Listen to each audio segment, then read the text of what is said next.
Nyakwana mugejwanga nyisi na kaoma na yueyo madundo to bange abro bedo kaduogo kod twaka e chenro mar mbaka oromo kinyi makawuono kama dwa twako tudore koda poka Madhi ne counties mano poko menda monego bed ni chwalo ne counties mopogore opogore kata counties 47 mayudore e pacho kae kod chieng manyoro romo mane nitiere mano mara chopo e winjruok e wi omenda mano nego bed ni ichwalo ne counties nogore Luanda toka senators ka chiel kod jod bura no rem chopo e winjruok e wi kwano omenda monego bed ni miyo counties. Senators dwaro mar mondo miyo mi counties omenda maderom bilion 400 kata kamano jod bura to ramo ni oyo counties onego bed ni miyo bilion 380 gino mosebedo ka kelo yuarruok makoni kod kocha kendo kideka nguko chenro mag counties kata chenro mag tich e counties mopogore opogore mayudore e pacho kae mane momiyo kinyi makawuono antiere kai kod welo e studio mar mondo mi wagone mbaka mar mondo mi wapenje na ang'o momiyo waneno ka yuarruok makamae nitiere to bende gibro chope winjruok mar mondo mi ochwal omenda ne counties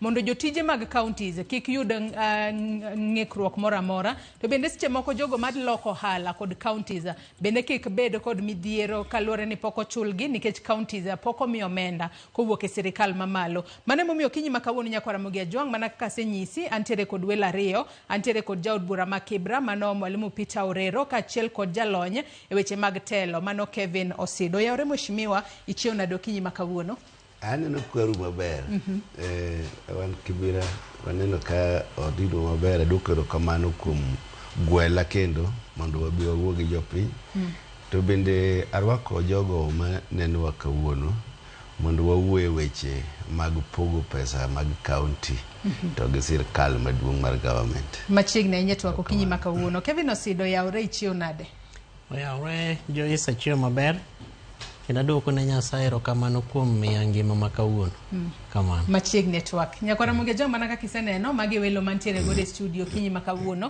ka in bende nyalo chwalonwa ote paro penjo moramora kokale namba mar ote machuok 33600 mbui maro mar Facebook ibiro yudowa achiel kachiel Ramogi TV X @Ramogi TV kan bende nyalo tudri koda e Facebook page mara ibiro yuda Joyce Oduor mbui mara mar X ibiro yuda @JoyceOduor_. Kwachako twak marwa yango kinyi makawuono dagom mar mondo mi wawinja ne report mano losno odiochieng manyoro ko jafombo marwa mano Chris Owino mano odiochieng manyoro ne luwo achiel kachiel kaka twak no bedo e kind jod bura kod senators mano kotudore kod pok mar omenda monego bed ni dhi ne counties wawinja ne report makamano mondi osiep ma wach kind jo od bura kod governors odhi nyime kod rocho twak mar yudo thek e chenro mar miyo sirikal mag counties pok margi mar omenda. Our legal team please answer all the questions that e odiochieng mar ariyo mar bura makamano makelo kanyakla komiti mar od bura mochung' ne loso budget kachiel kod senators jo od bura oumoye gi piny ni counties ok nyalo yudo bilion 400 magidwaro nikech omenda makamano ne odwok piny e budget bang' sirikal wito oko chik mar omenda mar 2025. The national government has already taken 325 billion of that shortfall. And the counties have been asked, since this is a unique year, can you allow we take only 20 billion out of that shortfall? And come next financial year, we'll go back to our normal life. Jo od bura e bwo telo ma jakom komiti mar od bura mochung' ne loso budget Ndindi Nyoro okawo chung' ni miyo counties bilion 400 ataro kod bilion 380 manie paro mar chik mar pogo omenda e kind sirikal mamalo kod sirikal mag counties nyalo keto sirikal e bugo mar chik. Supposing we actually amend or conform with the Senate's request and we pass an amended version from what we passed in the National Assembly and therefore a figure other than 380 which is in the appropriations bill. I hope you are understanding. What would happen if the National Assembly in the entire of the financial year does not consider any appropriation, any supplementary budget? Chair, when you have an appropriation bill that already gave 380, then you come assuming we agree 395 or even 400, then I'll be guided to guide my chair that in the end you'll be in violation of Article 219. You must, the money that goes to the county must be without deductions. So you cannot as a committee make an informed decision to give 395 when from flowing from the appropriation you already gave 380. Ler makamago olwar e it modinore mag senators mapod oramo ni counties nyaka yud bilion 400 kagi wacho ni sirikal mamalo ema onego kaw ting kaluwore kod rem mar choko osuru ma okel kod okang' mar wito oko chik mar omenda mar 2025 paro ma ok kwed kod jood bura. With all these many stories and the cul-de-sacs and it's going to be Karandora, forget about that. The money we are talking about is 15% of shareable revenue out of 100%, where the national government has kept 85%. Nothing more, nothing less. Magi timore e kinde ma seneta seyo jood bura kuom tamore medo counties omenda kaluwore kod ywarok e kindgi kod governors ewi omenda mar kongo apeni e kuonde chung' od bura margi mong'ere kaka road maintenance and fuel levy. We agree these are politics. Politicians with political issues. The issue at hand is never now about the numbers, it's about the politics in the National Assembly and the case in court about RMLF. Kweth okinde mag senate kata kamano onyiso komitino ni poni jood bura kod seneta sokochopo e winjruok jaga budget maduong' mar sirikal onego mi counties atamalo 50 mar pok margi mar omenda mar higa mokalo mar chwalo chenro mag dongruok. Ponono ni komitino okochopo e winjruok e bwo jumbe 3 mabiro, paro makamano idhi wito oko kendo chuno counties mondo oyie kawo bilion 380. Piny owacho mag counties pod biro dhi nyime kuom rito kuom thuolo ma ok ong'ere mar yudo pok margi mar omenda kaluwore kod ywarok e kind governors kod jood bura ewi omenda mar kongo apeni mong'ere ka road maintenance and fuel levy. Chris Owino, Ramogi TV, Parliament Buildings, Nairobi. Mheshimiwa Peter Orero, ine madwana chak kodi. Ywarruok makamana ng'umi podi waneno counties podi onge pesa. Jood bura dwaro no mi counties bilion 380 to governors kaachiel kod senators to dwaro bilion 400. Ang'o makelo ywarruok makamano hihi? Mokwongo nyaka wadhi kaka gini nochakore to kaka governance betimore e Kenya ka. Kapok jogi okwayo bilion 400 to mowinjo bende ni miyo gi kae sirkal cha to bende giseyude nikech revenue kipogo revenue mochoki last year government nochoko apan 2.9 trillion total sum of money to budget was almost 4 trillion. Koro yudo ni jo Kenya ne ok ochoko pesa moromo minyalo pogne ministries kakidwaro. Emomiyo chuno jo Kenya samoro ni nyaka gidhi wakwa kony koa oko. Koro king'iyo constitution marwa article 202 kaka division of revenue to gi 203 kaka winjo bende ni pogo pesa ni. Iyudo ni total collection mar government owinjo mi county government 15% of total collection. Kendo ma winjo migi maonge any deduction seamlessly. To kendo idhi mbele article 203 wacho ni samoro the national government be nyalo medo the county government conditionally or unconditionally kaponi gin gidwaro moro. To koro sani jo senate no kelo bill moro ma giwacho ni mondo kwayo mondo med jo county government pesa. Ywarruok maduong' aneno ka wuoyi mane report nu wacho ni levy mar Meche maga piny ema kelo ywarruok e kind jood bura gi governors nikech governors akeni jood bura ema dwaro ni obed kod pesa no, governors bende dware kose. Ingi gima timore ni levy no nitie dhi ka Kera, Kura, Kenha. To jood bura ikonyo gi jo Kera. Koro pesa modhi ka Kera ka nitie 22% moro ma 22 million moro ma jood bura loso go yore makargi. Iluongo ni feeder roads. Koro kaka ne Kibra nyaka nadhi higni 2 mosekalo aseloso yore 17 mago feeder roads me Kibra. Koro pesa ni wawuoyo gi jo Kera to bedo allocated ne MPs to kaeto jo Kera timo feasibility study kise wuoyo gi jo piny to yo mane mowinja los ka tiloso. Jood bura neno ni pesa ni kokaw omi jo county gin ok gibedo gi pesa mora mora minyalo los ne gigo yo e constituency. To kwang'iyo kaka governors gitiyo, kata in kumi ya yani samoro ibira kata okia Nairobi. Ni biro gireli. Jogo la okweka town ka. Koro yudo ni king'iyo kaka governors gitiyo, okte to most, more than half, iyudo ni onge yore magiloso ne jopiny. Yore richo, to ok nitie gin ga location matin bende mag yore. To ok gitigo maber. To wabunge, pesa modhinegi ibro yore ni constituency ka constituency. Kata otimre mana ng'ade to nyaka ng'ato lose ndara. Omiyo wan kaka wabunge waneno ni ma bende igima wanyalo konyo go jopiny. Makidhi to jopiny neno ni ng'ani kane tiyo oloso yore di. Kaka sani igni ariyo kase losa 17. Tine ni igni ariyo mabiro adhi losa 17. Koro mane manyalo miyo sigu nitiere kindu kod governors ewi ng'amonego bedni ng'at monego bedni telo ne omenda mar kongo apeyni e kuonde mag od bura. Mane mokelo sigu emomiyo ramo ni counties nyaka mi mana 380 billion kende. Okwedo wuoyo mago ni en sigu, lakini ing'eni ka ng'ato dwa nyori ahinya e odi.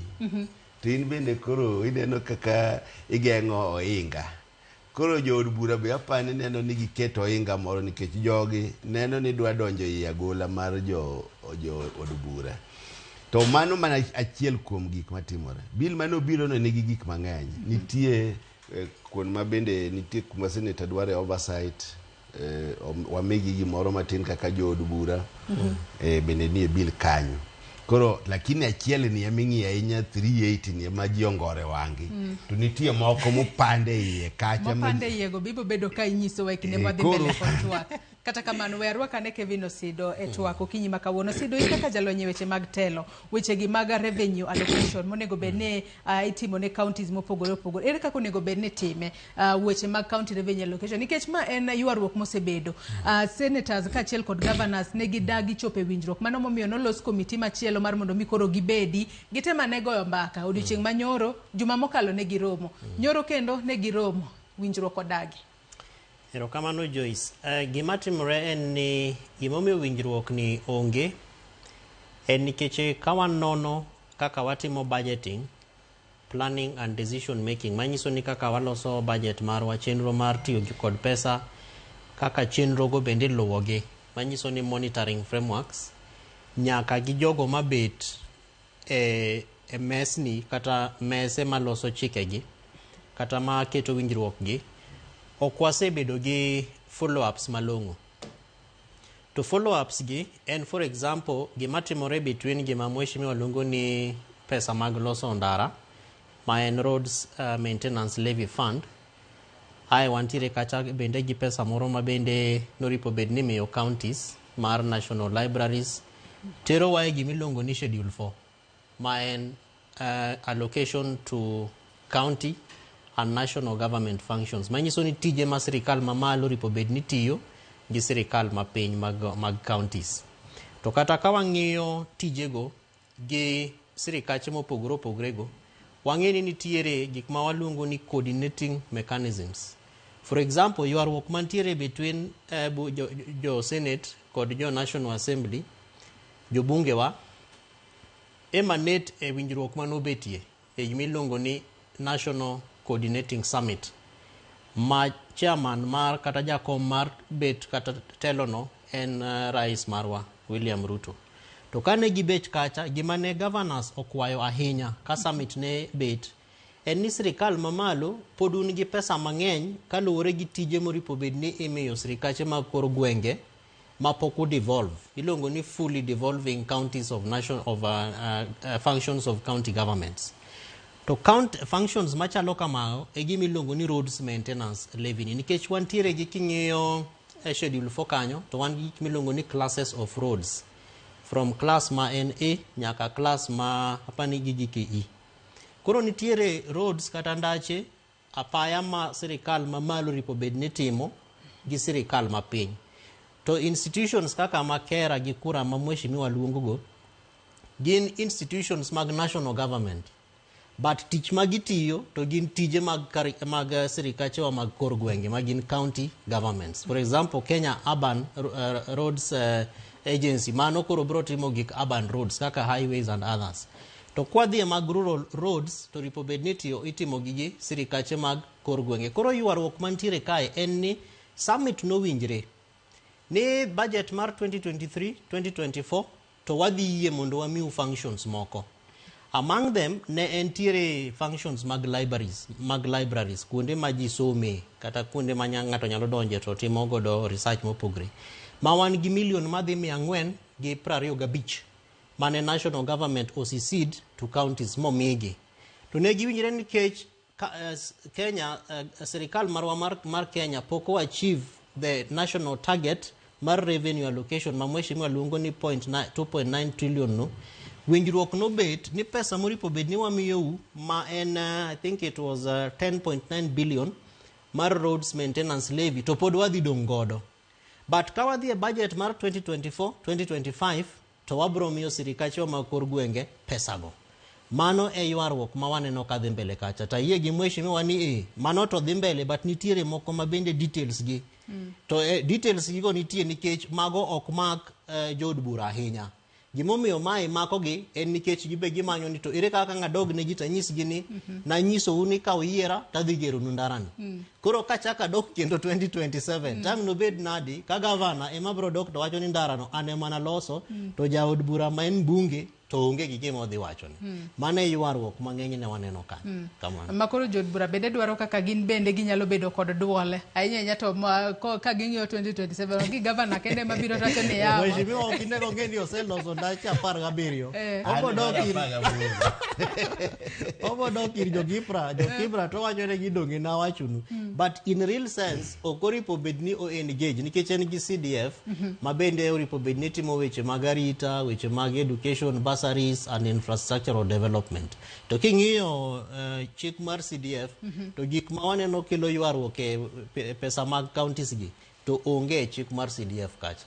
Kamano. Mheshimiwa Peter Orero wacho ni nitiere maleng' moko ma bende nyalo bedo ni jopiny kia to kata kamano nego bedni pok madhi ne counties itime yo machalo nade. Kata bedo ni sani to wanyalo wacho ni yes yuarruok nitiere nikech wang'eyo ni kila ng'ato nitiere kod interest. Governors nitiere kod interest koni, jod bura bende nitiere kod interest kaluwore kod gedo mag apiny nikech ang'eyo ni kuonde mopogore opogore jopiny yuago ga mana apaya gino mokwongo ma japiny yuago ga ma koko timnegi yo makare to ibo wacho ni dong ni singo ni bogero nwa apaya ne to pok ugero to ng'ama chielo kotimo to bo bedo ka otime yo makare. Kata kamano omenda ma idhi ne counties onego bed ni poge yo machalo nade mar mondo mi wane ane ka gini nyalo tiek mapiyo piyo counties odhi mbele nikech sani koko mi counties omenda kiny ka obo winjo ka chenro mag counties ochung' kar tiendgi. Mokwongo ing'eni Kenya nong'iyo gi MPs emane konyo jopiny. To 2010 constitution kano biro nwadhi devolution. Devolution ni nokele nikech igni mokalogo nitie oganda moko mane yudo konyruok molo oganda moko kaka jo western ne yudo ni national resources ne ok giknegi. Kidhi Mombasa, Tana River, Lamu, Malindi ne gionge gi konyruok. Emomiyo nokel devolution mondo koro koyud revenue collection a constitution kacho ndik maler ni out of 100% collection kendo collection ing'iyo gi the current audited accounts gi auditor general ni the current audited account en pesa dima government to collect revenue to from there ing'iyo ni wakau 15% mondo wami devolve government, that is the county. To gimose bedo katimore marach ni the national government okose bedo kare meet pesa ni kake dware nikech owinjo bede no bedo remitted directly ma ok ng'ade kata nduru. Tiyudo ni koro national government rito kata dweche adek kapoko disburse pesa ni county government. Ma chuno ni county government samoro kata joma tiyo kanyo ok nyal yudo salaries. To joma osetiyo negi bende emomiyo gin gi pending bills. Jomoko osetimo negi tich to pok gichulo. Ma biro nikech the national government pok oketo mukakati manyalo konyo the county government kaka chik dware constitution. Iwacho ni resources obedo distributed equitably. Equitably means ni kaka okete constitution cha imiyo gi demands margi kaka dwarore. To koro ma ok timre. Tiende ni kaka wan jo Kenya pok wayie ni sirkal mar devolution ni owinjo ti kaka ne ondike e 2010. De ni matimore de onge kata ywaruok makori neno ni nikech county government sani di koro negi pesa ma giluokore ga luoka to tamore nikech pesa no tonore mana ka ndongore mani tup Ang'o momiyo pesa ni tonore kata ndongore mana kaka iwacho no? Ochalo mana yath ma seche moko be iketo kata mager. Ang'o momiyo pesa ni dek? Ang'o momiyo pesa ni okuog e sirikal mamalo ka dhi e counties nikech ma en ywak ma kinde ka kinde, governors bende ywak. Gimomiyo pesa ni dek, one, national government pod keto kokgi e county government. Pok gimiyo gi gibedo autonomous. Pod gineno ni county government gi nyaka gin be gikony giran. Koro samoro kaka health sector iyudo ni it is an endeavor function to sirkal pod ni en gi interest. Matinde ni sirkal onge geno ni county governments nyalo run maber komigi pesa kusango matimore. Apano ni ma awacho collectively ni pokwa embrace devolution.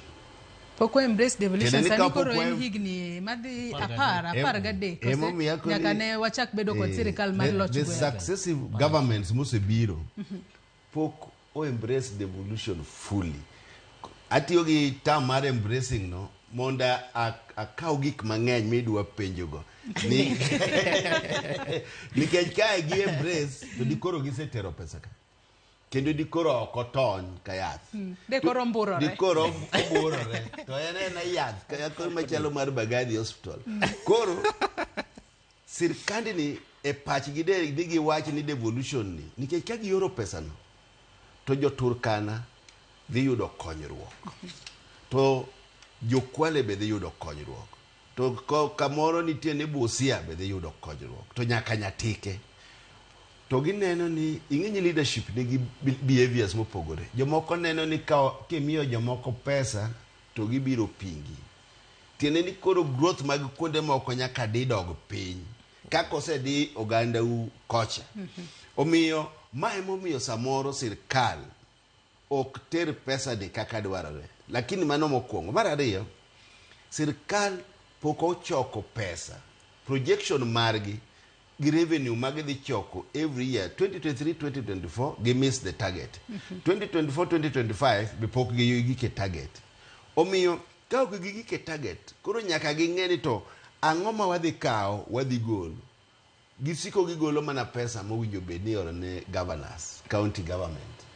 To winjo bed ni national government ema bear responsibility kopo ni ok gichoko pesa nikech gine mowinjo bed ni gichoko pesa ma imiyo county government. To ka koro gifele duty margi mar collect pesa to gi pass back ne jo county government ema koro ji safa kocha. O ginyal chulo jotich, o ginyal chulo jo contractors ma kelo tulo ahinya county governments.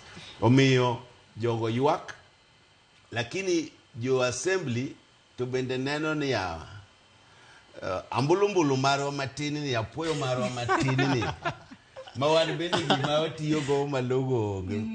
Gineno ni county government imiyo billions. To koro wan mara 22% moro miloso go mana roads matin ma bende konyo jo piny ma nikech wane ma jo piny siko nenowa. Governor ni dhi nene kanyo. Nyalo bedo ni kalure ni finance bill mar higa mar 2024 nogore piny emomiyo bende koro medo mar mondo mi udi counties omigi mana 380 billion kende. Mokwongo genyi ka finance bill no kethore koro sirkal be neno ni nyaka gi survive. Nikech nono to sirkal nyalo chung, gik moko nyalo chung. Koro na neno ka Didi Nyoro chairman mar budget koni en mana higa ni to ka koro omuomo biro losore maber mbele kanyo to koro wabro ibi mana mi jogo 400 billion magidwaro no. Awinjo ko wacho gima chalo kamano. To bende as a country kopo ni nitie shida mar choko revenue to mano iluongo ni koro giketo short term measure. Makoro kogik next year kagi kelo finance bill ma jo piny ohero. Taneno ka Didi Nyoro chairman mar budget wacho ni biro mana megi 400 billion. To sani taneno wacho ni ging'won ne jo piny matin to 400 billion gima thago pacha ni kata 380 billion cha poko migite. Ana goboni sirkal kungo migi mowinjo obed ni miyogi magi tiek tiyo go maber kato mimedo gi ni koro waneni to imedo gi nang'o to kapok ogol kata moro mowinjo bed ni miyogi ka sani gi chandore apani dweche adek pok pesa odhi e counties gidhi dwe mar 4 ma jotich moko gonyore mana gi pado. Omiyo nyaka wang'i kaka wanyalo konyo county government. The national government nyaka release funds ne county government. Koka ywaruok ni biro dok piny. Kevin Osido to nyaka sani kwang'iyo higni mosebedo kod counties e pacho kae nyaka ne yang katiba mano mar higa mar 2010 mosebedo kwatiyo godo mano kelo sirikal mar loch wenge pacho kae. Bende counties osebedo ka yudo pesa moromo mar mondo mi gita tijegi e counties e yo makare. Kwang'iyo kit kaka en atamala 15 monego bed ni miyo counties mano kuwuok e sirikal mamalo. Joyce, pod counties nigi shida mang'eny kendo kaluwore gi kaka chik dwaro counties pok oyudo pesa chakre waketa yanga weche mag devolution kata mag sirikachewa mag kor gwenge to en nikech wasebedo gi teething problems to wang'e ni kata mana higni moko mokalo ne waneno ka governors tero sirikal e court mar mondo weche machando gima waluongo ni division of revenue allocation mondo yal e Supreme Court. To ne waneno ka court ne oketo certain parameters moripo bed ni itimo. To gima chando wa en ni wabedo mana gi conversation mar division of revenue kata mana mbaka maromo e weche mag revenue allocation ni e seche mitime financial years. To king'iyo nitiere institutions moripo bed ni luwo wechegi towards positive progressive implementation. Institutions kaka mage? Kaka mar Council of Governors. Wantiere gi National Treasury. Wantiere gi Senate Committee on Finance. Wantiere gi National Assembly Committee on Budget and Finance Committee. Magi gin institutions moripo bed ni tiyo kanyakla. Maka court oseketo recommendation kata judgment margi dware ni giluwo gi penjere ni to kowach ni oripo bed ni wamiyo 15% to samoro wawinjo kata ka jatelo mar piny wacho ni bende wasemiyo counties pesa mang'eny. Ka wang'iyo analysis kech as county governance watch migawo matiyo godo wasebedo kwa timo analysis mar penjo mipenjo no to sama walose sani percentage mar equitable share ma ae sirikal mamalo kadhi e sirikacho mag kor gwenge en 24.9%. Manyiso ni osekalo kata mana 15% cha. To osekale but impact across the years okwane kanitieri. To impact ni onge nikech pesa mioro ne counties en pesa ma okrom. Mana kaka sani owach ni mondo kata kimiyo gi 380 billion. Tangono momiyo ok migi 380 billion. To ng'eni kaka ne wawacho e seche mokwongo bende nitiere tije moripo bed ni sirikache mag kor gwenge ema tiyo weche mag afya kata mag health. E katiba marwa health is fully devolved. Manyiso ni en tich moripo bed ni tiyo gi sirikache mag kor gwenge ma sirikal mamalo iwene mana functionality milongo ni policy development. Maka gisechiwo policy margi ratiro maka koripo bed ni tijego itiyo aeto counties wa bro adopt. But pod waneno ka through the national treasury budget marwa mimiyo Ministry of Health oingo totality mar kata mana pesni te masirikache mag kor gwenge 47 yudo as far as health department or health sector is concerned. Joyce kidhie weche mag kilimo kata mag pur, weche mag agriculture. Agriculture bende is fully devolved. But wantiere gi institutions moko bende malo kacha mapod iyudo pesa from national government moripo bed ni dhi ne sirikache ma kor gwenge. To king'iyo pesa mimiyo gi e budget kanyo to gin pesa ma bende ohingo totality kata jumla mar pesa ma sirikache mag kor gwenge keto e weche mag pur kata mag agriculture. Tanyalo dhi mbele kata mna e weche mag water. Water bay is fully devolved. Gima kata weche ma Ministry of Water timo gi issues of weche mag pi bende wapenjere ni to ang'ono momiyo timre kamae. Omiyo koro engagements ma oripo bed ni timore across the years pok waneno ka osetimre maber to nikech part of it could be failure of institutions nikech kata nyocha bende waneno ka wan gi impeachment mar jalup jatelo mar Kenya to ing'e ni jalup jatelo mar Kenya en chairman kata jakanyo mar gimiluongo ni IBEC, Intergovernmental Budget and Economic Committee. To intergovernmental ni en manyiso matine ni okelo national government and county governments to gibet piny to gi lalre e weche mag omenda, weche makaka budget oripo bed ni timo. To kwaseneno kaka tamana recommendations matimore institutions ma kata buche ma igoyo mopogore opogore gi iluwogi e yo moripo bed ni timore. To katieko en nikech bende wantiere gi concerns kaka mar gima oluongo ni on source revenue. Pesa moripo bed ni sirikache mag kor gwenge yango kata golo kata yudo kigen ma en pesa ma ok a e sirikal mamalo. Wantiere gi gima iluongo ni targeting mar on source revenue. Kwang'iyo pesa ma 47 counties yoripo bed ni yudo, apart from mimiyo gi the 15% equitable share, en pesa madhi almost 320 billion, Joyce. To mano donge ero chal machiegni ahinya gi pesa mar 380 billion ma waloseni. Manyiso ni ka counties inyalo mi 380 billion or 400 billion, makendo gini giwegi gichak gi yud 320 billion, manyiso ni counties will have almost 700 billion shillings for devolution. To pok waneno ka capacity building, ratiro malong'o mar mondo counties okony, oketnegi mechanisms kata yore manyalo konyo gi mondo pesa moripo bed ni giyudo kigin ni oyudre. To ma en bende gima counties ok nyal timo kendgi.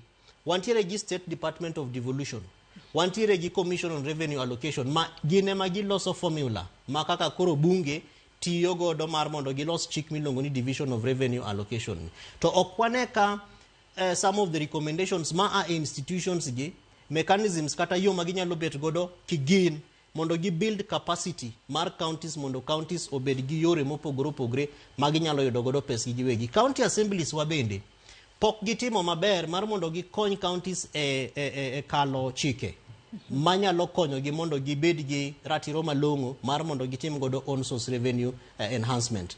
To for example kaka gimiluongo ni valuation roll, pile pile jo piny neno ka governors wacho ni wamiyo gimiluongo ni grace period, we will gi kaka iluonge, but en grace period mar land rates, waiver, exactly, thank you, waiver mar jogo manigi buildings kata ute machoko rent and all those things. Koro imiyo gi waiver manyiso ni imiyi thuolo mar ni kichulo pesa gope ma en godo for maybe 100 days or 90 days or whatever days ma governors oyie gi sirikal mare, to nitiere waiver mimiyi ma koro pesa no ka ji nyalo choke ji mang'eny, manyiso ni county nigi thuolo mar mondo giyud pesa mang'eny. To king'iyo chik masiro weche mag waiver, gimiluongo ni valuation roll, most counties sani Joyce tiyo gi valuation roll mar 2016, manyiso ni wan chien higni mana madhi 9, higni mana madhi 8. Koro ka county assemblies bende nyalo konyre gi sirikachewa mar mondo wane kaka ginyalo bet piny mondo gitim ratiro mar kalo chike machalo kamagi. Mano nyalo konyo counties mondo sama gitimo valuation rolls changes mantiere go to sama ji chulo pesa to nyalo konyo counties mondo on source revenue mar gichande mondo odhi malo.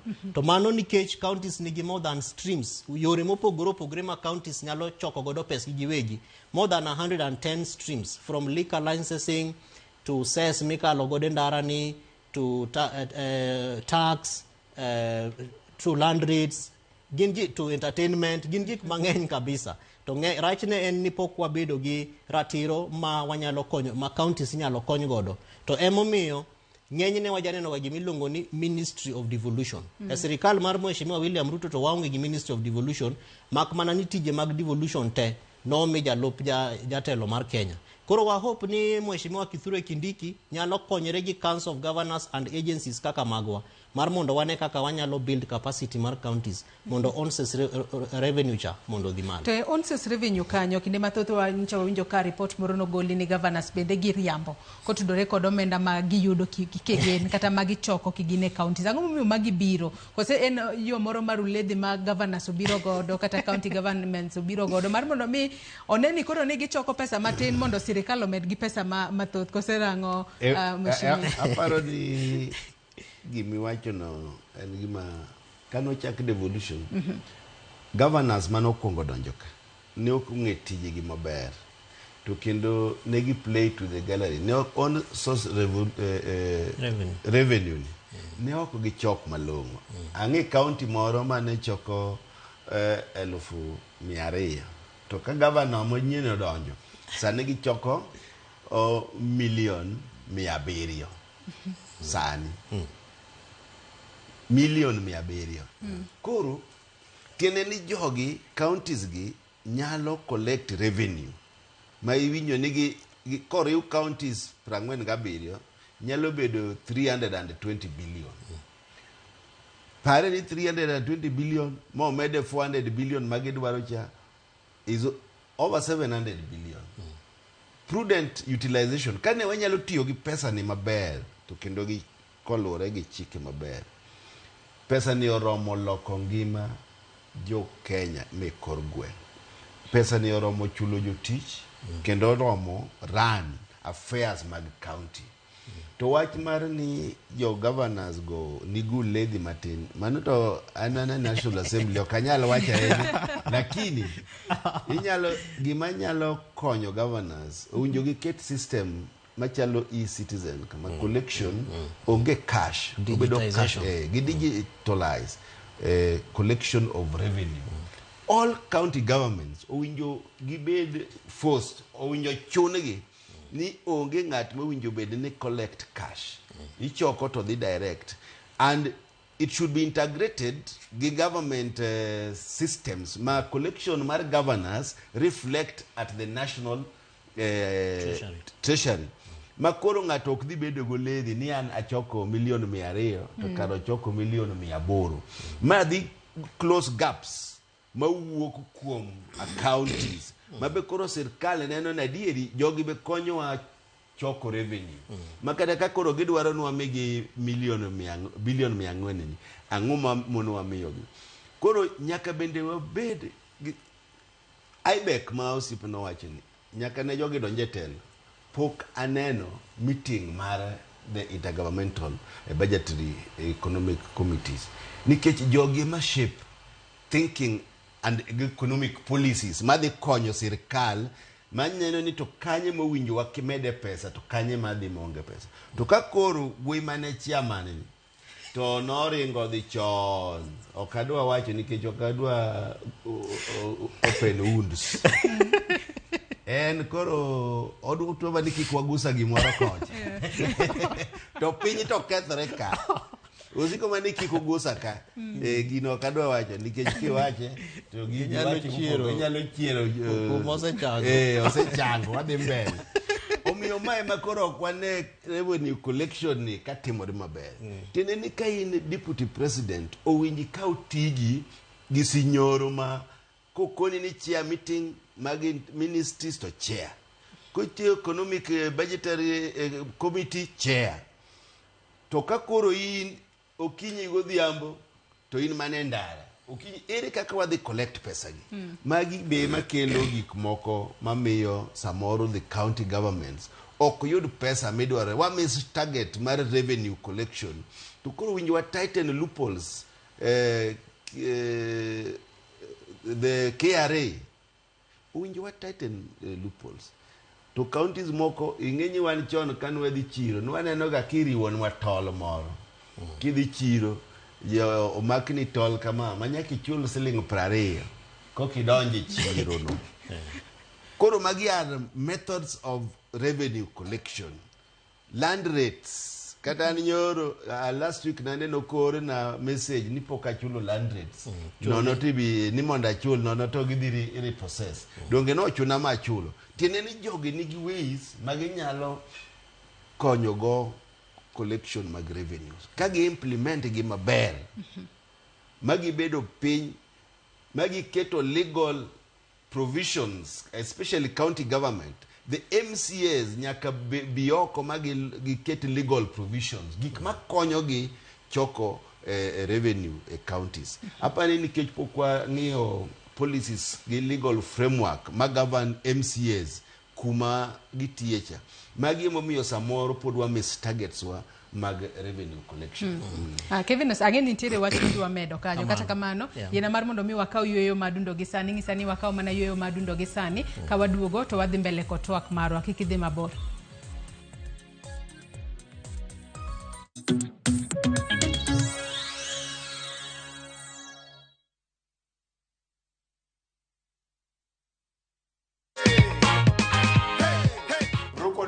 expect kushinda? Nilikuwa tu najaribu bahati. Iganji kuna venye umeipangia? Niende pale shuru, niongeze yenye niko nayo, nitoe kaboda man. Senke.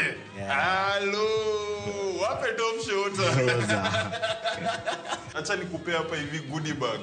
Goodie bag ingine ya Gen Z. Mavijana wa pale wa wanyama, tujipange na view sasa.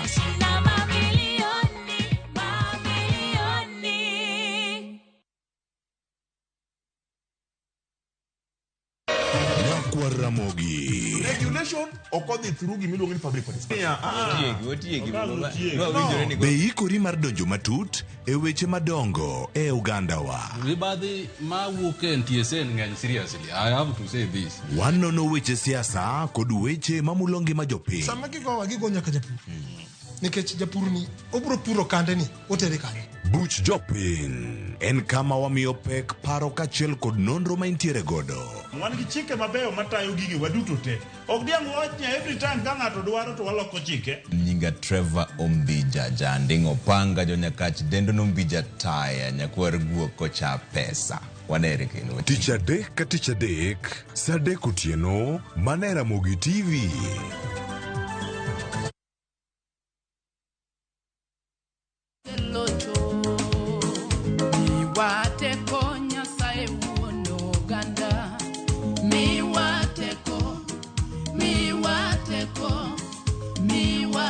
Kidwa yudo werni kaka skiza tune mari, dial *860 *418#.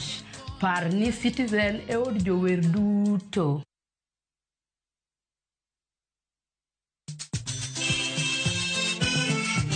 Negin sigendni Lakini aningeni samini bazuma najichwadi tu.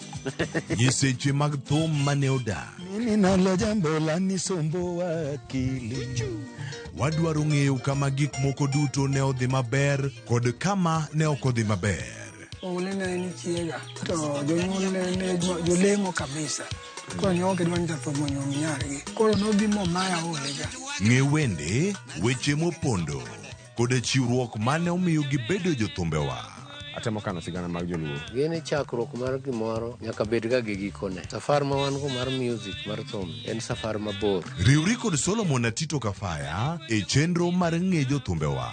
Tich abich, saa 2 okinyi, kik bai.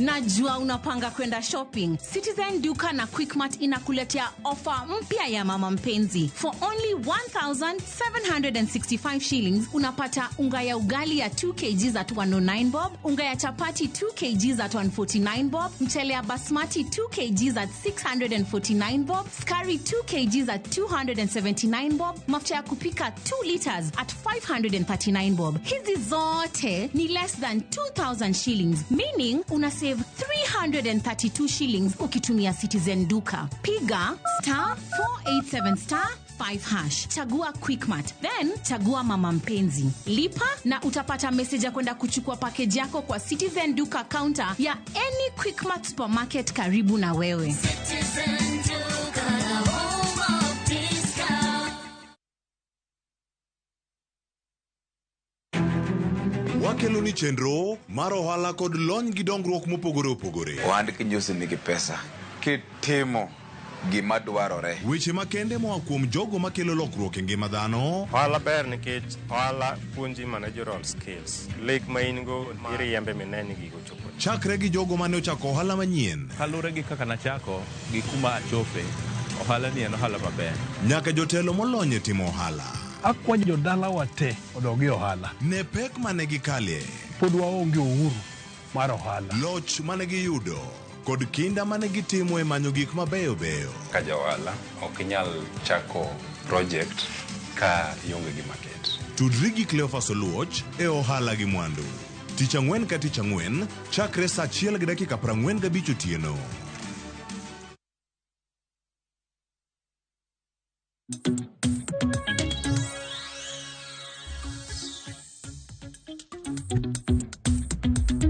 Machiegni kendo nyako Ramogi Joan kendo erokamano ahinya kuom medo kete Ramogi TV okinyi ma kawuono mar mondo mi wadhi mbele kod twak marwa e chenro mar mbako romo kama twak otudore kod poka Madhi ne Kaontis. Kapo ni kitudre kodwa gi sani antiere kod welo ariyo, Kevin Osido jalonyeche mag telo kachiel kod Peter Orero jaod bura ma Kibra. Ote magi bende mwalimu.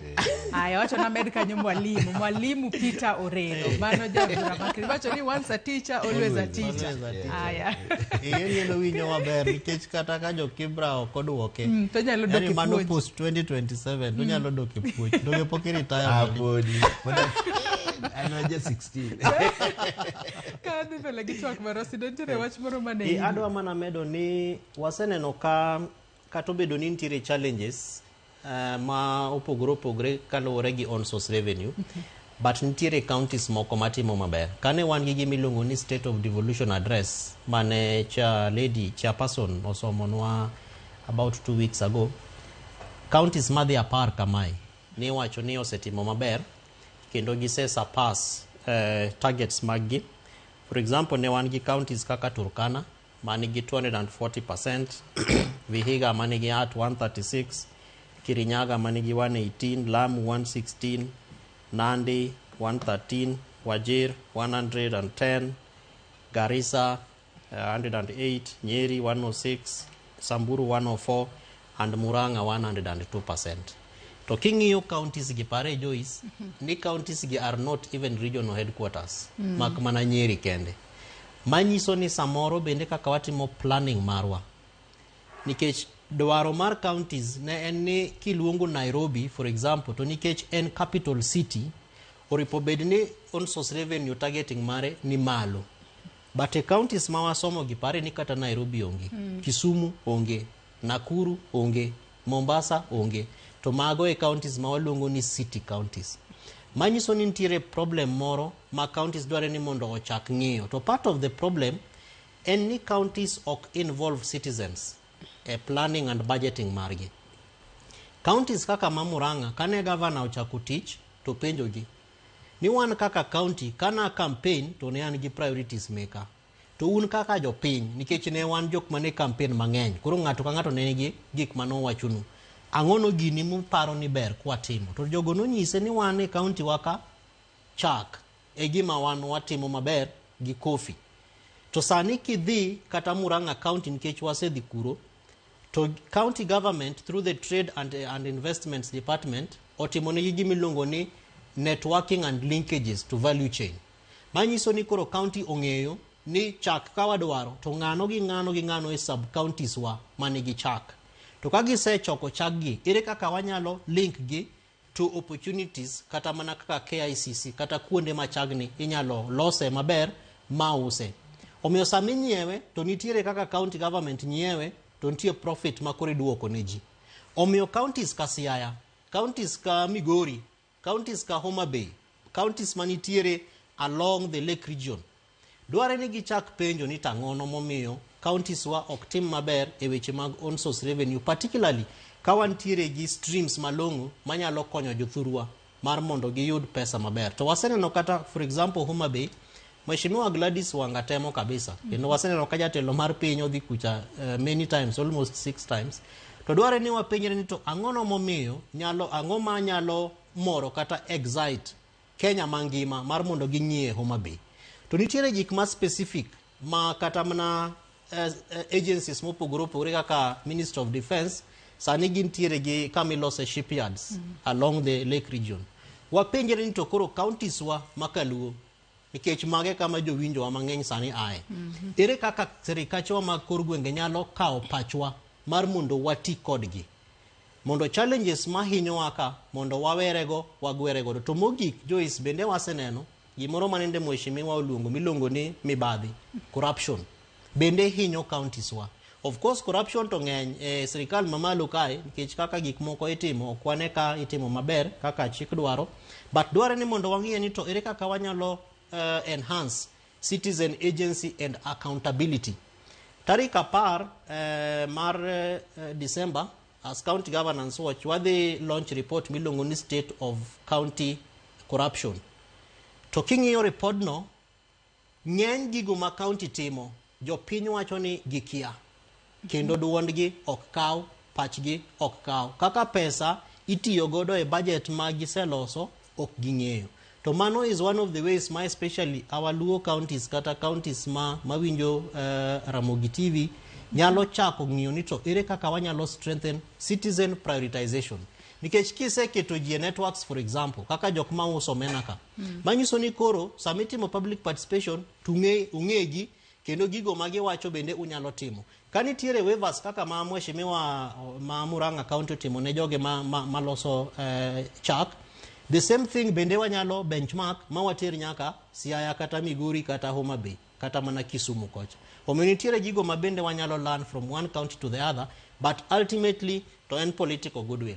Counties wa maka Luo nyaka bed gi political goodwill mar timo gigo ma jopiny dwaro, particularly kaluwore gi kaka ikawo kodgi pach jopiny kendo iketogi ayanga kaluwore kaka chik dwaro. Iwacho kanyo makare nya kendo adwa nasoma ne moko kuom ote ma joneno magwa bende chwalonwa mar mondo mi wawinjane ni to jogo maneno wa kuonde mopogore opogore gin to giwacho nang'o kotudore kod TWAK ma wadhi godo mbele studio kae motudore kod POK Madhi ne counties. Ouko Robert Dulo wacho ni MPs should be doing an oversight on how any fund, including a fuel levy fund, is spent, but not struggling with the institutions authorized to spend them over their expenditure. Odhi mbele, mano Ouko Robert Dulo, kwa nyalo yudo ote machielo. Ruth Nyathi Ochieng wacho ni weche gonyo yudhe biro bembo gi sirikal masani ni ok ter mos. Aluwo TWAK ka an umoja enako. Mago moko kuom ote ma joneno magwa chwalonwa kokalo. Mano Ouko Robert Dulo bende wacho ni ka MPs dwaro pesa mar loso ndara to kara Ministry of Transport and other institutions like Kura to biro timo ang'o. Pamelo Molo Korumbo wacho no yaure Joyce apenjo ni pesa ma jo senators dwaro go bina gin pesa manitie ka usuru ohingo jopiny to pesa bende onge kara ng'ama onego penji. Engineer Lazaro Kanyambok wacho ni sani wan kod broad-based government, meaning ni koro jogi nyalo exchange ideas. Koro policy mar devolved system of the government ni ne en brainchild mar ODM ka okariambo. Odhibele wacho ni giloso consultative forum magi harmonize ideologies mondo governments ariyogo yud kaka share revenue.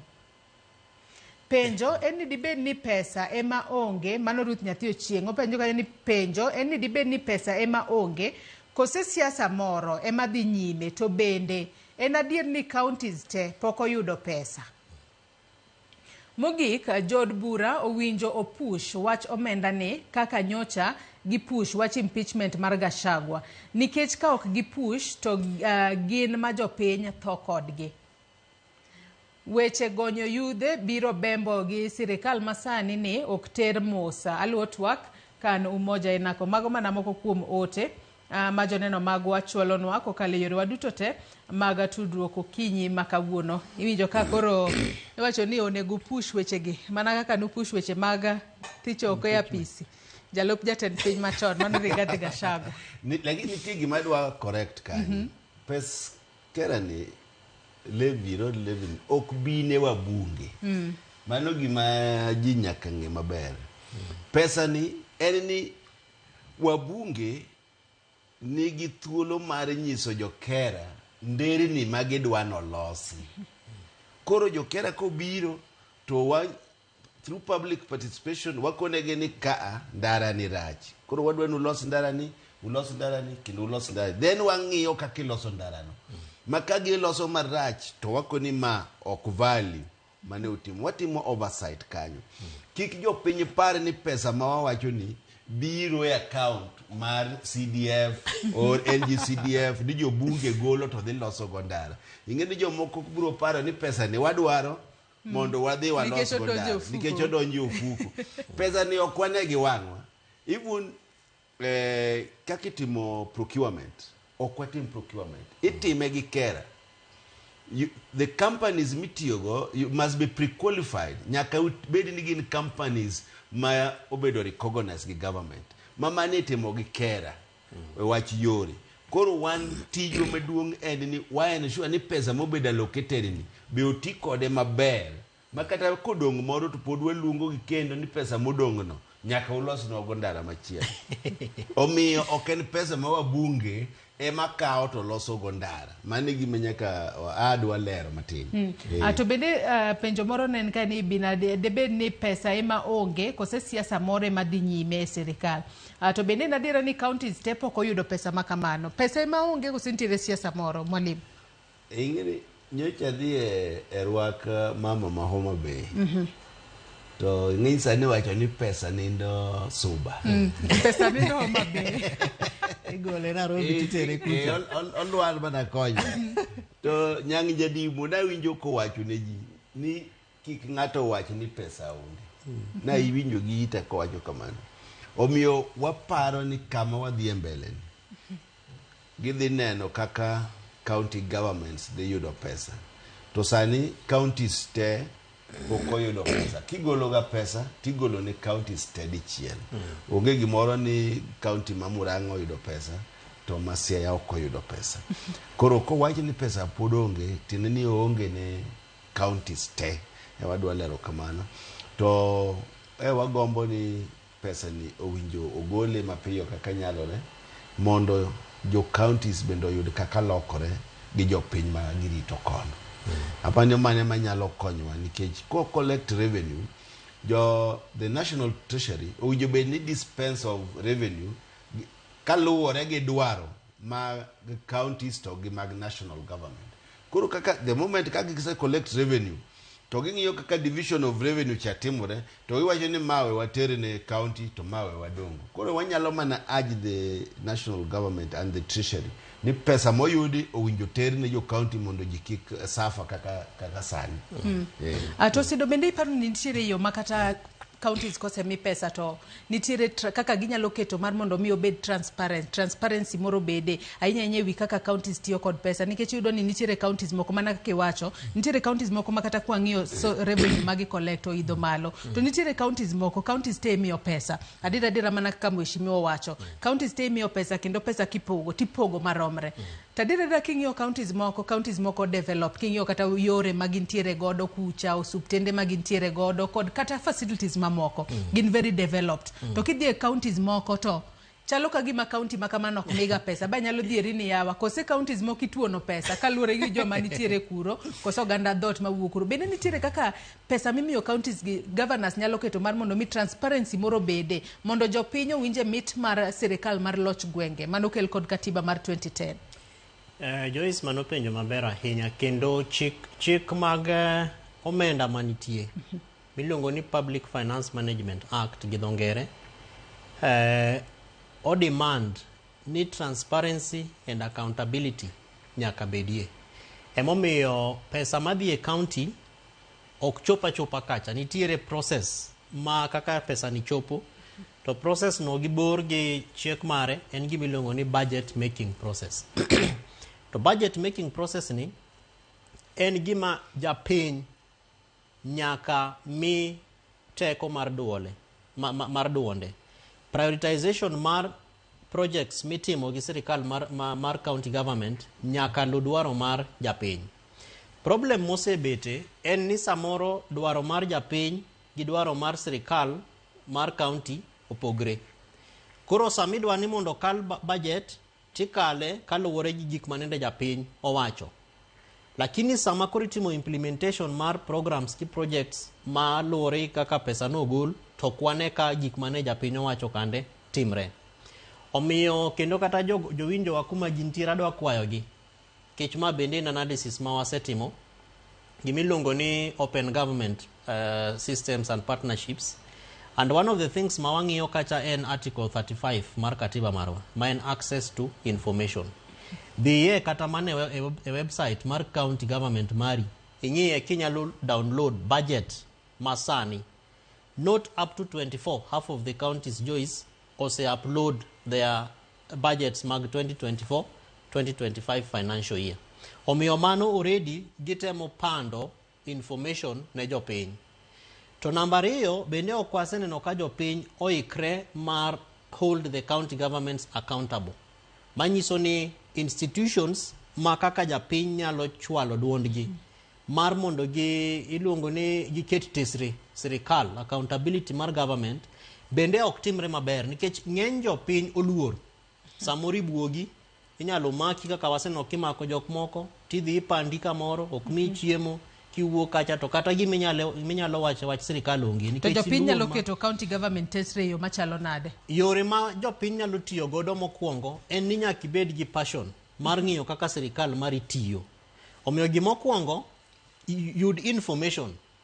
Gik minyalo download from the budget, download from the website mar county, download gi mondo isomgi, kaw thuolo mar mondo isomgi. Mak mana ni ng'eny ne bende jothuru wa be samoro, of course wan wacho kizungu mang'eny, to gik misomo gi bende ok wahero. Wanahero mana baba nosesomo gino wasetieko, wadhi godo Addis Ababa. Winjo wachno. To mano already sirikal ong'eyo gik malong'o ok gibi keto ni. Namba 2, budget process ma walose cha. Nitiere gik milongo ni sector working groups. Gine magidhiga e public participation. Japiny nyaka identify gi a sector. Wan gi 11 devolved functions as per schedule 4 mitimo gi sirikacho mag kor gwenge.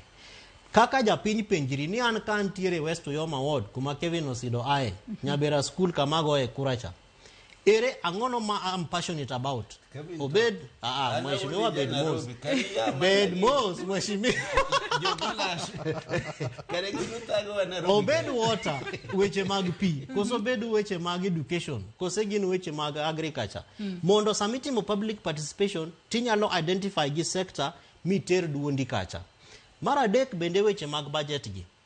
Mak osiep gi MCA mari. MCAs to wang'eyo kaka washima at least mwalimu to en odak Kibra. Moko koseyier to gidar. Yudo ka ng'ato en ward rep mar Kibra, yani ward kacha. To kamodake to samoro en mana kata mana Lavington to chiegni kanyo. Samoro en kata mana Kilimani piny kucha. Omiyo dware ni mondo japiny bendo ng'eni to sama MCA mara dhi e bunge kacha.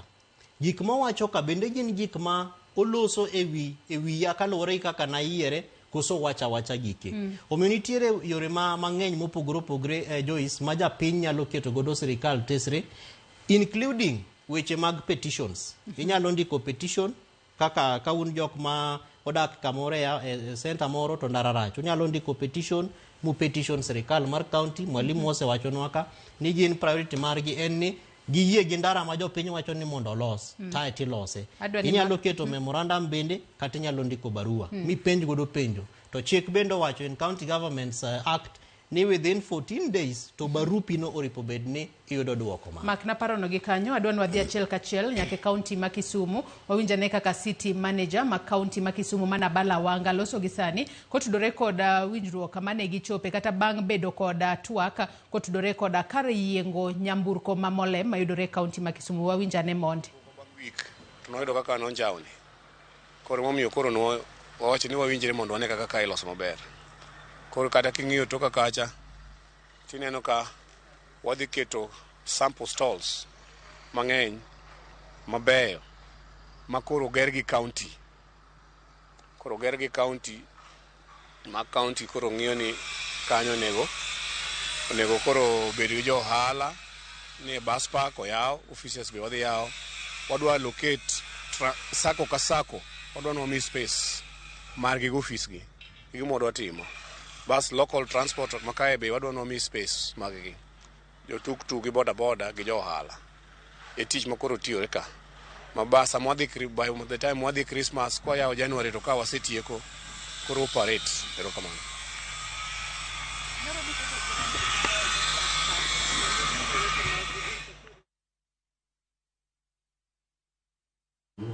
Nyakwara Mungejwang mano city manager ma county ma Kisumu bala wanga kane olero kanyo kotudore koda kar yiengo nyamburko mano mar Molem bus park mayudore county ma Kisumu. Kenge mopogore makoro giseketo penya mano ma otelo ne chako tiyo mar bus park makamano ne kinde mokalo chien bus park makamano nosechako tiyo kata kamano nolore kendo sani koro ten county ma Kisumu kokale city manager margi temo mateka mar mondo mi ginene kaka ginyalo chako tiyo koda bus park mayudore Molem mane county ma Kisumu. Jafombo marwa Millicent Adhiambo luonwa wach makamano kendo bobedo ka waneno kata wawinjo matut e chwa manyien mamoko magodiochienga makawuono deko chwalo menda ne county thiro inyo counties e yo machalo nade Mwalimu kwa dhi mbele ko twak marwa kalore ni ma en gino ma kinde ka kinde governors osebedo ka yuak jopiny kata governors kende ma yuak jopiny matie counties e makinde mang'eny yuak otudore koda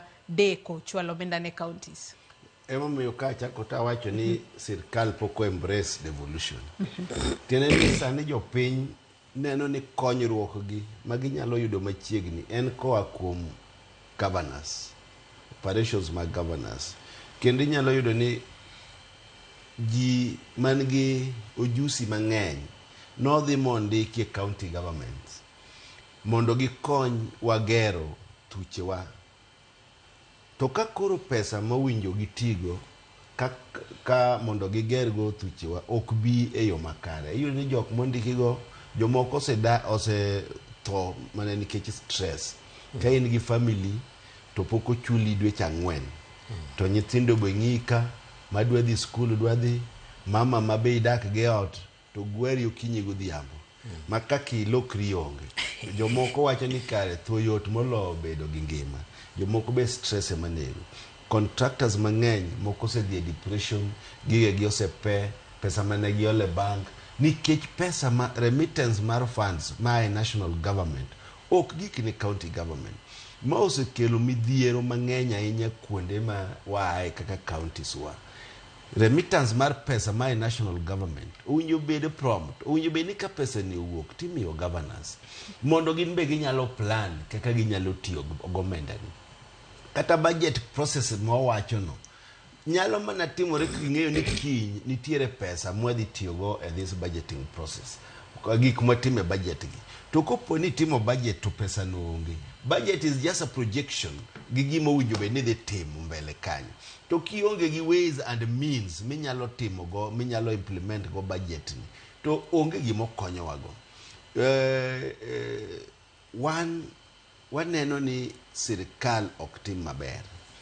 Owinjo obed ni wafomo gimoro ni a broad based committee ma wane gi the National Treasury, wane gi COG chair, that is chair of Dulmar governors.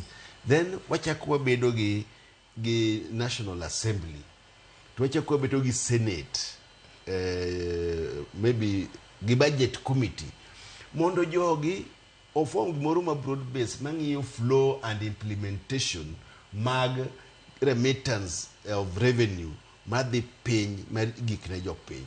To ka koro caucuses machalo kama manyalo ng'iyo implementation waonge go e sirkal, to kama wan go to bede ok ng'i the flow and remittance mag revenue, tiende ni county governments pod biro thagore. To gini nokel mondo konywa. Waneno ni gini kelonwa midhiero mang'eny e counties, omiyo counties moko ji osewacho ni ok ginyal kata tiye nikech ka koro ni tiyo kama imiye pesa dwe ka dwe, tidhi kama koro idwa miye pesa bang' dweche 4, sama ichame to gope mane ikawo ka osedhi te, idong' nono, idong' buga kaka gweno modong' buga. Omiyo wawacho ni nyaka wang'i kaka pesa ni itero e counties. Nono to jowa biro tho, wabiro dok e chan mane wantiere chon cha. Lakini awacho ni the last 10 years or so okanyal wacho ni onge gima osetimore e gwengewa.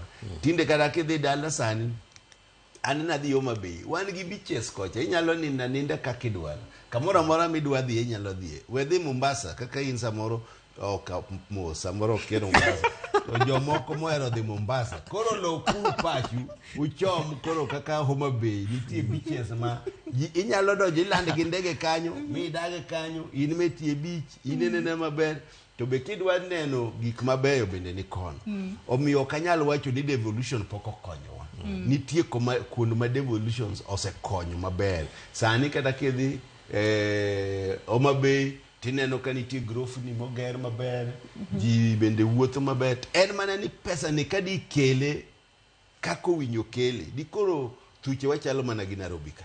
Bedi koro joma dwa biro tich Nairobi ka ok bi. To sani pod wan gi village migration mabiro cities ka nikech kucho pok oik maber. To otherwise onge gima kelo ng'ato tich Nairobi. Omiyo waneno ni sirkal owinjo kik ter pesa ni ma kidam.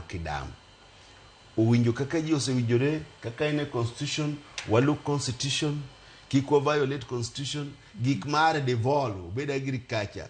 Wawe neno ni moko iloso gi chieth rombni, iole kuoyo, tiwacho ni mano en fertilizer. Titero ni jopiny. Ma en devolve function. Then give me counties, these responsibilities. Gik machalo fake fertilizers go, ok nyalo bedo. To magi pod ok dwa no dhie counties, nitie kaka itiyo kodgi malo ka. Health sector, ne kaka yedhe onge osiptende. Tiene ni pod ok wa devolve functions maber. To wagombo ni mondo health sector obed devolve completely. Wabo bedo kwa penjore bende ni ang'o minyalo tim mar mondo mi sectors ma oyang no nego bedo devolve. Gibedo devolve ma owene gi counties ma koro wane kaka counties nyalo tayo gi yo makare ma sirikal mamalo jemo koko kete lwetgi. Kata kamano wakaw yo machielo kendo e kawaduog wadhi mbele kik idhi mabor.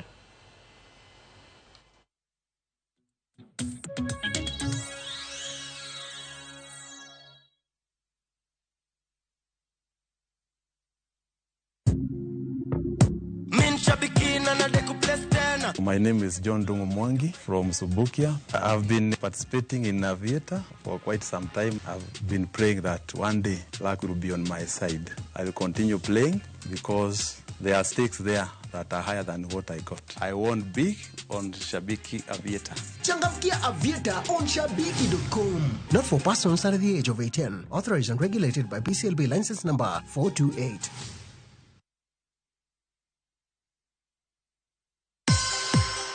Safaricom kwa ushirikiano na Royal Media Services tunakuletea Safaricom Sambaza Furaha Caravan Rift Valley Edition kuanzia tarehe 11 hadi tarehe 17 Novemba mwaka huu. Mzazi William Tuva, Vincent Atea, Inspector Mwala, Munai Generali kutoka Radio Citizen na Justina, Judith JB, Olchore na DJ Wanapoi kutoka Chamge FM watakuwepo na zawadi pamoja na ofa maalum kutoka Safaricom, huku Ole Sauce Melodies Second Junior na Vicky Brilliance wakiwakilisha kwenye burudani. Kesho tarehe 14 Novemba, Safaricom Sambaza Furaha Caravan Rift Valley Edition itaanzia maeneo ya Kipsitet, Nandi Hills, Nangoi, Kapsabet, Chepterit, Mosoriot, Kapseret na kumalizikia Eldoret Town. Njoo tujumuike na kusherehekea pamoja msimu huu wa sherehe kwenye Safaricom Sambaza Furaha Caravan kwa hisani ya Safaricom na Royal Media Services.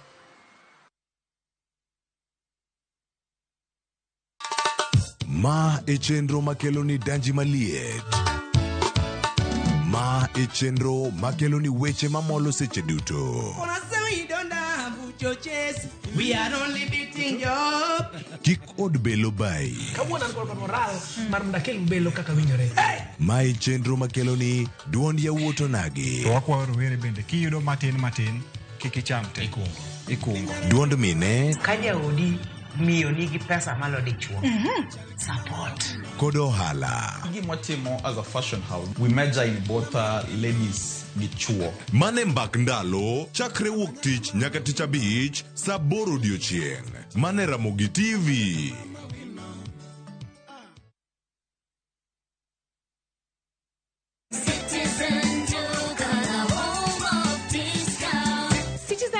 The home of discounts inakuletea this week's Mama Safi package from Quickmart. For only 906 shillings, utapata 1 kg powder detergent at 329 bob, 800 grams bar soap at 149 bob, 4-pack white tissue paper at 189 bob, 140 grams toothpaste at 199 bob. Hizi zote ni less than 1,000 shillings, meaning utasave 219 shillings ukitumia Citizen Duka. Piga 487*5#. Choose Quickmart, then select Mama Safi. Lipa na ukishalipa utapata message ya kwenda kuchukua package yako kwa Citizen Duka counter ya any Quickmart supermarket karibu na wewe. Citizen Duka, home of discount.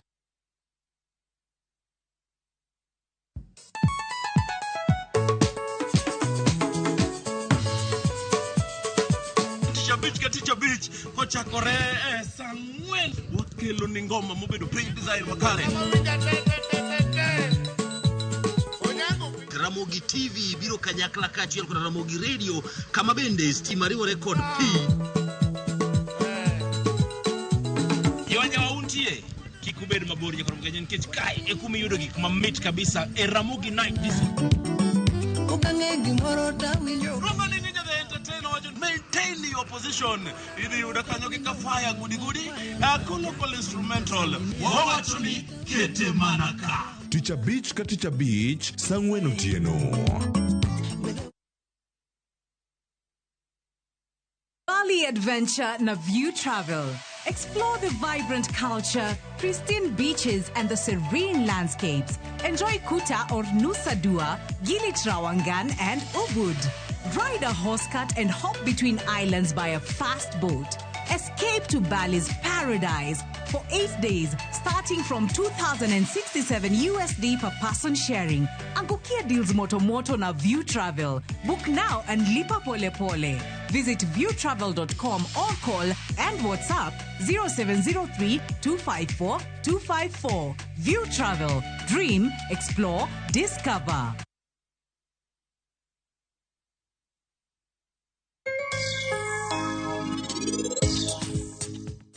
Ng'ano manyalo biro sani e room wa kae. Inatemo dhi kanyo. Romo gi nyaminwa. Adwa dhi ng'iyo wang' dede mondo eka ng'e gima notimre gotieno. Let's open big doors that harbor progress. In all the places that we are. KCB ni yangu. KCB ni yetu. KCB ni yetu. For people, for better.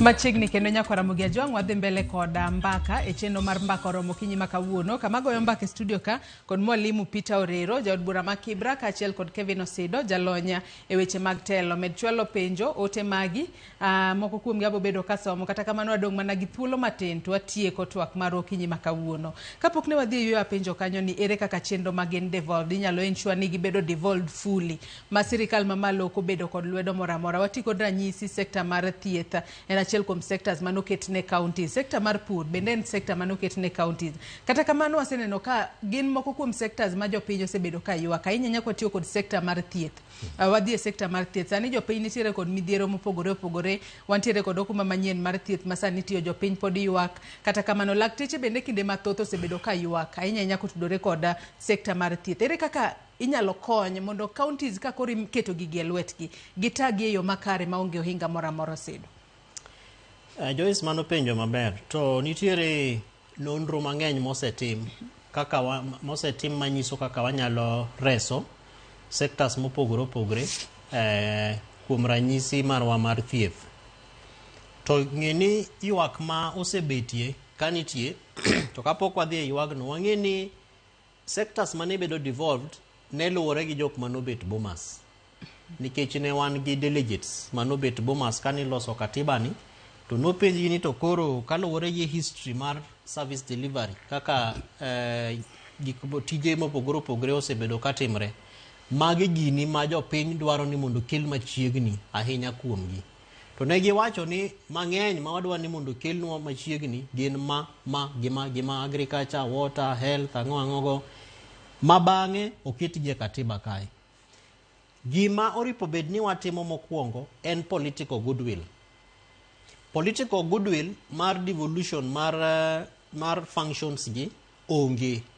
To emomiyo kata mana ndalo mar campaigns Mheshimiwa William Ruto kod Mheshimiwa Raila Amolo Odinga ne giwacho ni koyierwa to within the first 6 months wadhi fully devolved counties moripo bed tije moripo bed ni counties tiyo wadhi hakikisha ni timre.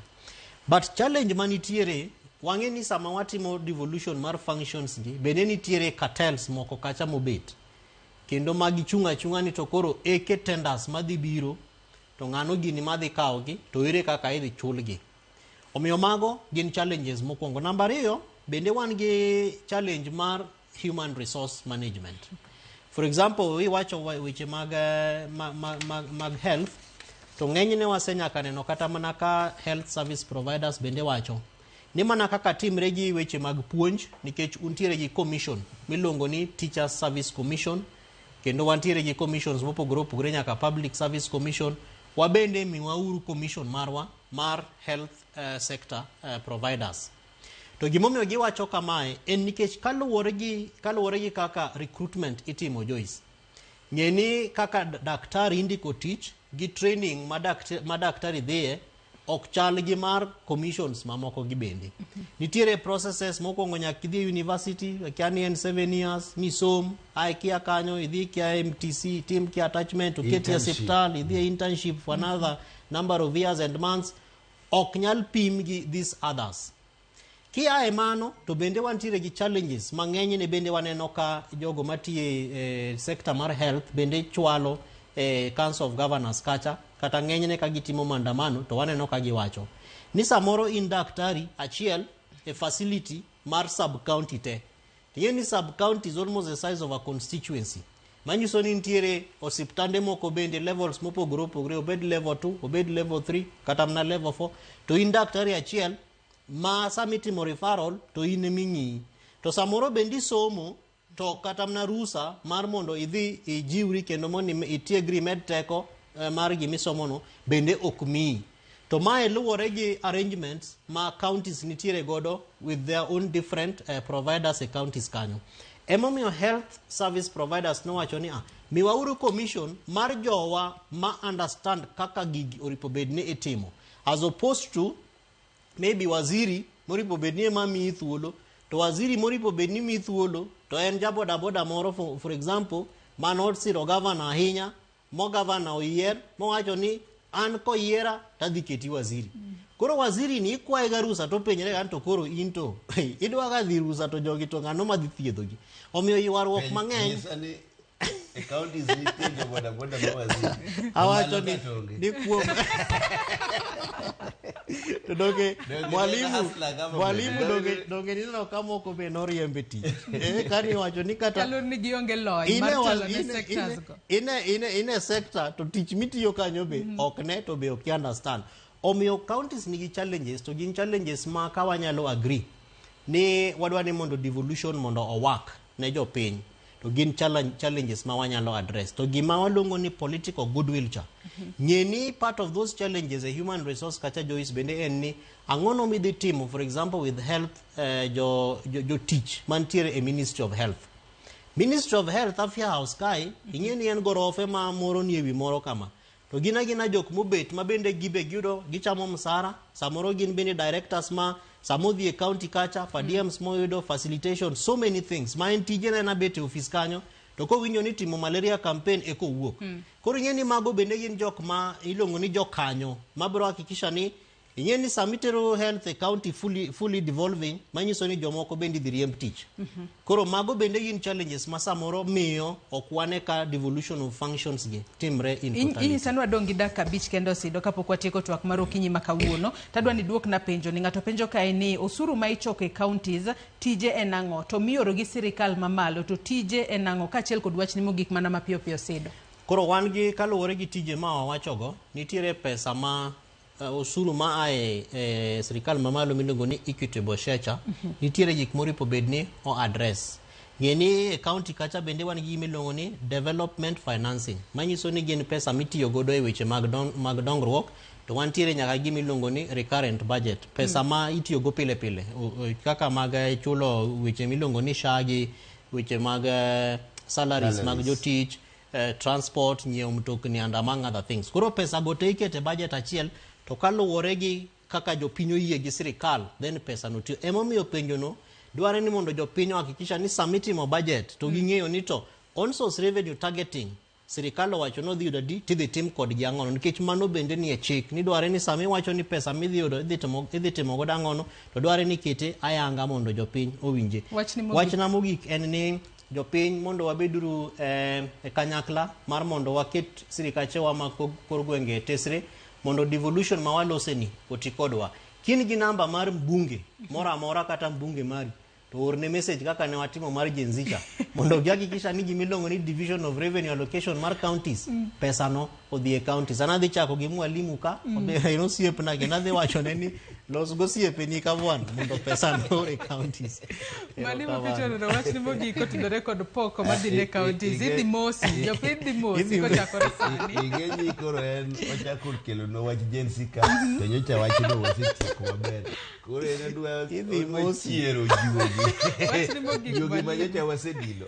Adwoko erokamano ahinya kuom luongowa ka. Aparo ni wachno miyo wang'eyo kaka sirkandwa ni dhi gi devolution. Te wagombo ni sirkandni omiye jopiny gima no ondiki Constitution 2010 mar devolution to gik mobedo devolve te giter pesa mondo jopiny owinj maber e gwenge magitiere. To mogik adwoko ne jokibra erokamano mondo mi abi kaka wuon nikech ka gionge ok anyal biro. Sani be koro wadhi e party elections wakone ji jo ODM te o register a party mondo watim party election wa make party vibrant mondo wadhi mbele. Ang'eni mano to okuera ahinya e TV ka ni walando wach party lakini adwoko erokamano ahinya maluongowa kaka wuon. Erokamano ahinya mwalimu Peter Orero jod bura ma Kibra kaachiel kod Kevin Osido jalony weche mag telo kuom kawo thuolo mar okinyi ma kawuono mar mondo mi ubi watwagi kotudore kod pok madhi ne counties. Nyakwara Mugia Jwang in bende agoni erokamano ahinya kuom bedo kodwa nyaka gi sani mwachopo e giko mar twak marwa e chenro mar mbako romo kendo wageno ni ywaruok manitiere kind jod bura kaachiel kod senators ewi pok madhi ne counties biro rumo mar mondo mi ochwal omenda ne counties odhi mbele kod tiyo yo makare maonge ng'ikruok moro amora. Ibed kod odiochieng' maber oriti masani nyinga Joyce Oduor.